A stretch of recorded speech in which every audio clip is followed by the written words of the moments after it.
শিক্ষার্থী বন্ধুরা, তোমাদের এখন আমি অন্তরীকরণের 9D অনুশীলনীর এখানে 3 নাম্বার গ্রুপের অঙ্কগুলো করাবো। এখানে এই 3 নাম্বার গ্রুপে দেখো যে 3 নাম্বার গ্রুপের 21 নাম্বার অঙ্কটা কি আছে। 3 নাম্বার গ্রুপে এখানে তোমাদের 5টা অঙ্ক আছে, তার মধ্যে 21 নাম্বার দেখো যে এখানে ln sin 2x। তাহলে ln sin 2x, তাহলে 3 নাম্বার গ্রুপের এখানে 21 নাম্বার অঙ্কটা দেখো যে ln sin 2x। তাহলে ধরি y ইকুয়াল হচ্ছে এই যে ln sin 2x, তাহলে y equal ln sin 2x, যেটারে অন্তরীকরণ নির্ণয় করতে বলবে সেটা y ইকুয়াল আমরা ধরবো। এখন এর আগের ক্লাসে হুবহু এগুলা একই নিয়ম। এখানে দেখো যে x এর সাপেক্ষে অন্তরীকরণ, অতএব ডাইরেক্ট আমরা সরাসরি লিখবো যে এখানে অতএব dy dx। অতএব dy dx এখানে যদি চাও যে লিখবা, নাহলে সরাসরি সূত্র প্রয়োগ করে দেওয়া যায়। এখানে এই যে sin 2x, ln x কে অন্তরীকরণ করলে কি হয়? ln x কে অন্তরীকরণ করলে হয় 1/x, যে জানো যে d dx। এখানে ln x কে যদি অন্তরীকরণ করি তাহলে এটা কি হবে? 1/x। তাহলে ln এর পরে যা আছে তাই এখানে আমরা 1/, আকারে লিখবো, যে 1/, এখানে হয়ে গেল sin 2x। তাহলে ln এর পরে যা আছে তাই আমরা 1/, আকারে লিখবো। ln x কে অন্তরীকরণ করলে হয় 1/x। তাহলে ln এর পরে যা আছে সেটা আমাদের কি ভাববো যে x। তাহলে ln x কে অন্তরীকরণ করলে কি হচ্ছে? 1/x, মানে sin 2x। কিন্তু এটা তো x না, যেহেতু x না তাহলে এটাকে আবার আমাদের অন্তরীকরণ করতে হবে, যে sin 2x। sin 2x কে অন্তরীকরণ করলে কি, এখন ভাবো যে sin 2x আছে, কিন্তু তোমাদের ভাবতে হবে যে এটা sin x। sin x কে অন্তরীকরণ করলে কি হয় তোমরা জানো, যে এখানে d dx, এটা যদি sin x হয়, sin x কে অন্তরীকরণ করলে হয় cos x। তাহলে sin x কে অন্তরীকরণ করলে হয় cos x। তাহলে এই sin x কে অন্তরীকরণ করলে হবে এখানে cos, sin এর পরে যা আছে তাই লিখবো। তাহলে sin এর পরে 2x আছে, এখানে 2x দিলাম, কিন্তু এখানে তো x না, 2x আছে। তাহলে এই 2x কে আবার অন্তরীকরণ করব। তাহলে এখন দেখো এখানে লবে sin, লবে cos, হরে sin, cos বাই sin মানে কি, এটা কিন্তু cot আমরা লিখে দিতে পারি, যে cot 2x। তাহলে cot 2x হয়ে গেল। এখন দেখো এখানে 2 আছে, 2 x কে x এর সাপেক্ষে অন্তরীকরণ করলে কি হয়? 1। x কে x এর সাপেক্ষে অন্তরীকরণ করলে হয় 1। এখানে চলকের সাথে যদি কোনো ধ্রুবক গুণ ভাগ থাকে সেটা, তাহলে আমরা গুণ ভাগ এখানে রেখে দিব, তারপর শুধু চলকটা অন্তরীকরণ করব। তাহলে x কে অন্তরীকরণ করলে হয় 1। তাহলে এই 2টা সামনে আসলো, আর এখানে হয়ে গেল এই যে cot 2x। এই যে হয়ে গেল উত্তর 21 নাম্বার। 22 নাম্বার অঙ্কটা কি আছে এখানে? 22 নাম্বার অঙ্কটা হচ্ছে sin স্কয়ার, এই যে sin স্কয়ার আর ত্রিকোণমিতিক কোণের জায়গায় আছে x স্কয়ার। তোমাদের যদি এটা গোলমাল লাগে তোমরা এইভাবে লিখতে পারো, যে sin x স্কয়ার, এইখানে এই sin এর উপর যে ঘাত আছে এটা বন্ধনী দিয়ে দিলাম। তাহলে এখানে বন্ধনী দিয়ে দিলাম, অতএব আমরা কি লিখতে পারি, যে dy, এই যে dx, dy dx। তাহলে এটা আমরা কি করব, যে এখানে x ভাববো যে এটা x স্কয়ার, আমরা জানি। এখানে আরেকবার লিখি, সরাসরি তোমরা সূত্রটা প্রয়োগ করে দিতে পারো, কোনো সমস্যা নাই। তাহলে এখানে স্কয়ারটা দিলাম, ভাবো যে এটা x স্কয়ার। তাহলে x স্কয়ার যদি ভাবি, তাহলে এখন দেখো x স্কয়ার কে অন্তরীকরণ করলে কি হয়? d dx, এই যে x স্কয়ার কে অন্তরীকরণ করলে হয় এখানে 2x। x স্কয়ার কে অন্তরীকরণ করলে হচ্ছে 2x। তাহলে এখানে দেখো sin x স্কয়ার আছে, এখানে স্কয়ার আছে। তাহলে বন্ধনীর ভিতর, ব্র্যাকেটের ভিতর যা আছে সেটাকে আমরা x ভাবতে পারি, যে এটা ভাবলাম x, তাহলে এটা স্কয়ার, x স্কয়ার। তাহলে এটা অন্তরীকরণ করলে কি হবে? 2x। 2x বলতে কি, sin x স্কয়ারে থাকলো, এটা এখানে লিখলাম। এর উপর 2 ঘাত আছে, 2 থেকে 1 বিয়োগ করলে 1ই হচ্ছে, মানে এটা থাকতেছে। কিন্তু এখন দেখো বন্ধনীর ভিতর যা ছিল তা তো x না, sin দিয়ে আছে। তাহলে এটাকে কি করতে হবে? এটাকে আবার অন্তরীকরণ করতে হবে। এই যে sin x স্কয়ার, এটাকে আবার অন্তরীকরণ করব। তাহলে আবার যদি এটা অন্তরীকরণ করি, sin কে অন্তরীকরণ করলে কি হয় বলো তো? sin x কে অন্তরীকরণ করলে কি হয় তোমরা এটা জানো, যে sin x কে অন্তরীকরণ করলে হয় এই যে cos x। sin x কে অন্তরীকরণ করলে হয় cos x। তাহলে এইটা যে আছে সাইন, তাহলে এইটা হবে কস। সাইনের পরে যা আছে সেটাই এখানে লিখে দিব। তাহলে সাইনের পরে যা আছে সেটাকে আমরা কি ভাববো, এক্স ভাববো, কিন্তু সাইনের পরে কি এক্স ছিল এখানে? সাইনের পরে ছিল এক্স স্কয়ার। তাহলে সাইন এক্স কে অন্তরীকরণ করলে যেমন cos x হয়, সাইনের পরে এখানে সাইন এক্স কে অন্তরীকরণ করলে cos x, তাহলে এখানে cos লিখবো, সাইনের পরে যা আছে তাই দিব। কিন্তু এখানে x না, x স্কয়ার, তাহলে ওই x স্কয়ার কে আবার অন্তরীকরণ করতে হবে। x স্কয়ার কে অন্তরীকরণ করলে কি হয়, এখন এইখানে দেখো এখানে একটা কিন্তু সূত্র হয়ে গেছে। এখন এইখানে যেটা সূত্র 2 sin a cos a, সাইনের পরে যা আছে cos-এর পরে যদি তাই থাকে তাহলে এই সূত্রটা কিন্তু প্রয়োগ করতেই হবে। যেমন 2 sin a cos a, এটা আমরা কি জানি, sin 2a। তাহলে 2 sin a cos a, এটা আমরা জানি sin 2a। তাহলে সাইনের পরে যা আছে cos-এর পরেই যদি তাই থাকে তাহলে এটা আমরা কি লিখতে পারি, sin 2a। এ বলতে কি এখানে x স্কয়ার, আর এই x স্কয়ার কে অন্তরীকরণ করলে 2x। এই 2x টা তখন কি হলো, সামনে চলে আসলো, আর এখানে দেখো sin 2 এই x স্কয়ার। দেখো কত সহজ অঙ্ক, তাহলে সহজেই আমরা করে ফেললাম। তোমরা এই 23 নাম্বার অঙ্কটা দেখো, যে 23 নাম্বার কি অঙ্কটা আছে, 23 নাম্বার অঙ্ক আছে যে রুট, এই যে রুট সাইন, রুট সাইন কি আছে, রুট সাইন, আবার কোণের জায়গায় আছে root x, root sine root x. তা আমরা এইটাকে যদি আমরা এক্স এর সাপেক্ষে অন্তরীকরণ করি যে dy dx, তাহলে এই যে dx রুট এইখানে সাইন, এই যে root x, root sine root x.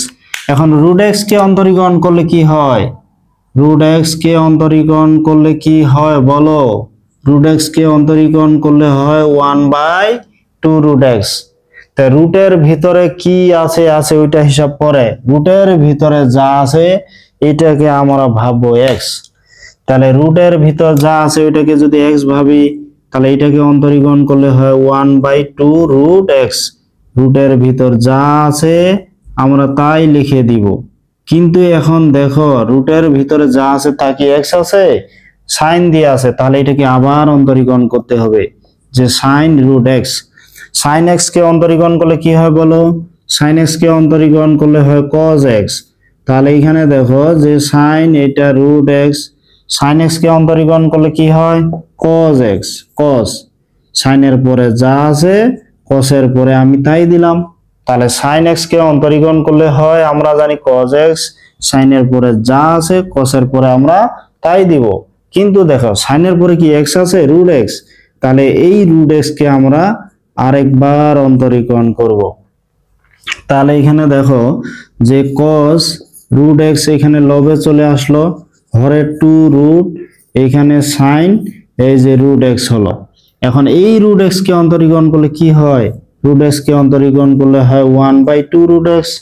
তাহলে এই 2 তো হরেই আছে, তাহলে হরে লবেতে এখানে কি cos, এইখানে রুট এক্স, এই 2 গুণ করে হয়ে গেল 4।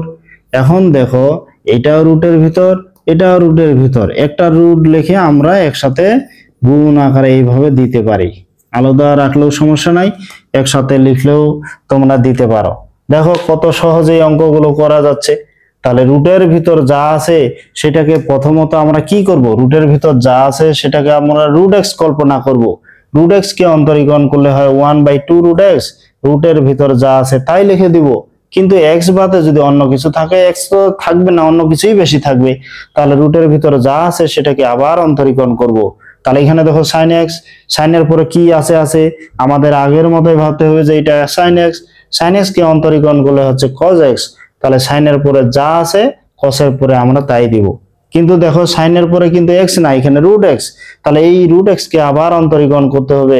রুট এক্স কে যদি আবার অন্তরীকরণ করি তাহলে 1/2 রুট এক্স, এই cosটা লবে চলে গেল, এইটা হরে এখানে থাকলো, এই 2 গুণ করে 4 হলো, যেহেতু এটাও রুটের ভিতর এটাও রুটের ভিতর, তাহলে এই দুইটা রাশিকে একটা রুট দিয়ে গুণ আকারে আমরা দিয়ে দিলাম, তাহলে হয়ে গেল উত্তর সহজেই।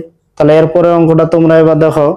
নাম্বার এই অঙ্কটা দেখো যে a to the power ln cos x আছে, a to the power ln cos x, তো ধরি y equal a to the power এখানে ln এই যে cos x, A to the power loan cos X.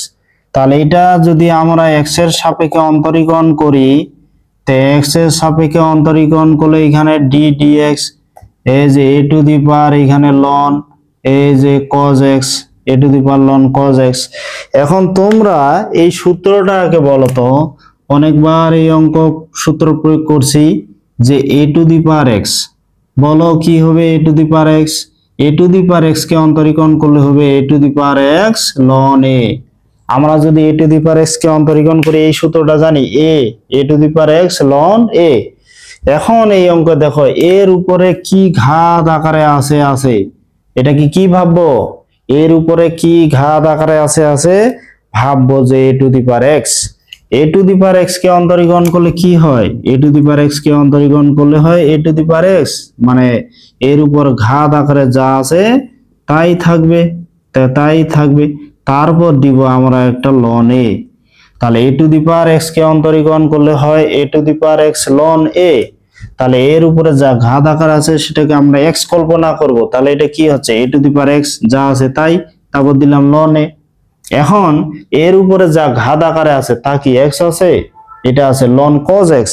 তাহলে এটার কি, যেহেতু এক্স না, এটাকে আবার অন্তরীকরণ করতে হবে, এই যে loan cos x, loan cos x.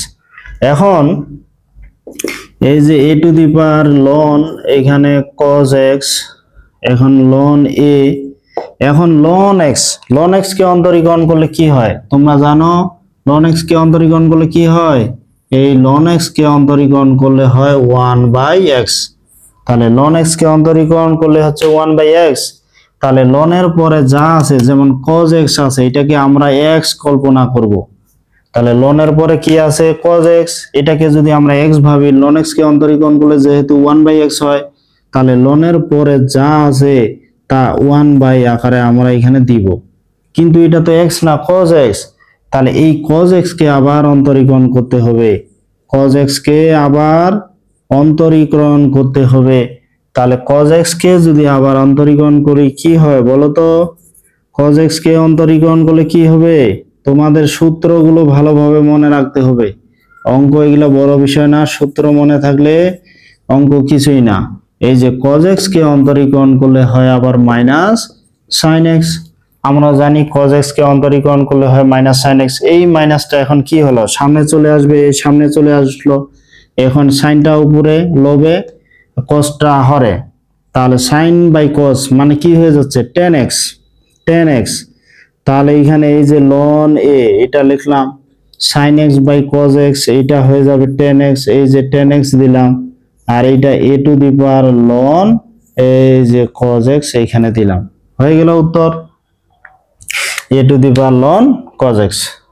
তো দেখো কত সহজ অঙ্ক, কত সহজ। তোমরা যে আসলে অন্তরীকরণ যোগজীকরণ নিয়ে এত ভয় পাও, আসলে এগুলো কিছুই না, অনেক সহজ। অন্যান্য অঙ্কের চেয়ে এগুলো অনেক সহজ। তোমাদের প্রত্যেকটা অঙ্ক একটু বুঝে বুঝে করতে হবে। তোমরা ছাড়াছাড়ি করে অঙ্ক করলে কিন্তু হবে না। তাহলে এখানে অন্তরীকরণের যে একটা ভিত্তি বা জড়তা, এইটা ওই জড়তাটা কিন্তু তোমাদের দূর হবে না, বা ভিত্তিটা তোমাদের মজবুত হবে না। তাহলে কি করতে হবে? প্রত্যেকটা অঙ্ক বুঝে বুঝে করতে হবে, তাহলে তোমরা খুব সহজেই এই অঙ্কগুলো করতে পারবে এবং খুব মজা পাবে। এখন পরের অঙ্কটা দেখো, 25 নাম্বার অঙ্কটা দেখো যে 10 two the power ln sin x, 10 two the power ln sin x আছে এখানে। তাহলে ধরি y ইকুয়াল এই যে 10 টু দি পাওয়ার ln এখানে sin x, 10 two the power ln sin x। এখন এটাকে যদি আমরা x এর সাপেক্ষে অন্তরীকরণ করি, যে dy dx এখানে d dx দিলাম, 10 টু দি পাওয়ার এখানে ln এই যে sin x, 10 two the power ln sin x। এখন এই 10 কিন্তু একটা ধ্রুবক সংখ্যা, আর এখানে a বলতে ওই ধ্রুবকটা বোঝায়। যেমন আমরা এখানে d dx a to the power x, এটা অন্তরীকরণ করলে a to the power x ln a হয়। এখানে a বলতে ধ্রুবক, ধ্রুবক বলতে এখানে 2 4 5 6 এই সংখ্যাগুলো হইতে পারে যে কোনো। তাহলে যেমন 10 এখানে আছে, এই 10টাকে আমাদের এখন a ভাবতে হবে। 10টা যেহেতু ধ্রুবক, এটা তো একটা ধ্রুবক সংখ্যা, এখানে 2 থাকতে পারে, 4 8 যাই হোক কোনো একটা সংখ্যা থাকবে। তাহলে এইটা হলো এখন ধ্রুবক। 10টাকে এখন আমরা কি ভাববো? a ভাববো। তাহলে 10টাকে যদি এইভাবে a to the power x কে অন্তরীকরণ করলে কি হয়, a to the power x, তাহলে 10 এর উপর যা আছে এখানে এই যে তাই থাকবে, 10 এর উপর যা আছে তাই। তারপর এখানে কি জানি ln a বলতে এখানে ln 10, তাহলে a to the power x কে অন্তরীকরণ করলে কি হয়, a to the power x কে অন্তরীকরণ করলে হয় a to the power x ln a, এখানে a বলতে এই 10টাই হচ্ছে a বলতে তো ধ্রুবক, তাহলে এই 10টাই হচ্ছে a ভাবলাম, তাহলে a to the power x ln a মানে 10 two the power x ln 10। কিন্তু এখানে দেখো 10 এর উপরে যে ঘাত আছে তা তো x না, ln sin x, তাহলে এটাকে আবার অন্তরীকরণ করতে হবে, এই যে ln এই যে sin x, ln sin x। তাহলে এখন দেখো এইখানে 10 টু দি পাওয়ার এইখানে ln sin x, এই যে ln sin x, এইখানে ln এই যে 10 হলো। এখন ln এর পরে যা আছে ln x কে অন্তরীকরণ করলে কি হয় 1/x, তাহলে ln এর পরে যা আছে 1 আকারে আমরা তাই দিব এই sin x। কিন্তু ln এর পরে কি এখানে কি x আছে sin x, তাহলে এই sin x কে আমরা আবার অন্তরীকরণ করব। sin x কে অন্তরীকরণ করলে কি হবে বলো তো, sin x কে অন্তরীকরণ করলে কি হয়, sin x কে অন্তরীকরণ করলে হয় cos x। তাহলে এখানে 10 এই যে ln এখানে হচ্ছে sin x, এইখানে এই যে ln এখানে 10 হলো। এখন sin x কে অন্তরীকরণ করলে কি হয় cos x, আর হরে আছে এখানে sin x, তাহলে sin x কে অন্তরীকরণ করলে cos x, আর হরে এখানে sin x আছে cos বাই sin, তাহলে এটা আমরা কি লিখতে পারি cot x, এই যে cot x, আর এখানে ln এইখানে ln 10, আর এখানে কি 10 টু দি পাওয়ার এই যে ln এই যে sin x, 10 two the power ln sin x, এই যে হয়ে গেল উত্তর। আমরা এই যে এইভাবে এই অঙ্কগুলো করতে পারি।